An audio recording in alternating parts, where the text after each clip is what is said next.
सब आदमी के राधे राधे, जय श्री कृष्ण। अगर अहाँके केओ बुराई करैए ने तऽ बिल्कुल अहाँ ओकर चिंता नहीं करू, बिल्कुल ई मन में नहीं राखू जे हमर बुराई कऽ रहल है।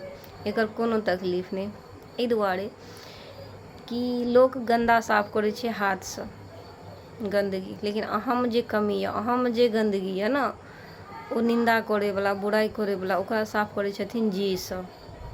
तो गंदगी साफ करे वाला से ज़्यादा महत्वपूर्ण होइ छै निंदा करे वाला, कियाकि ओना अहाँके कमी के जी से साफ करै छथि। एक बात। दोसर बात, अगर अहाँ में कोनो प्रकार के दोष या कमी या, अगर ओकर चर्चा केओ और करै छथिन ना, तो ओ अहाँ से कटि कऽ हुनका ऊपर चलि जाइ छै। ओ चीज अहाँ में से हटि जाइए जे अहाँ में दोष या, अगर ओ दोष के चर्चा केओ और करै छथिन तो ई चीज अहाँ पर से उतरि कऽ हुनका ऊपर चलि जाइ छै, हुनका सर पर चलि जाइ छै ई पाप। ताहि दुआरे अगर अहाँके केओ निंदा करै छथि तऽ ओहि पर कोनो अहाँके अफसोस नहीं हेबाक चाही जे हमर केओ निंदा करै छथि।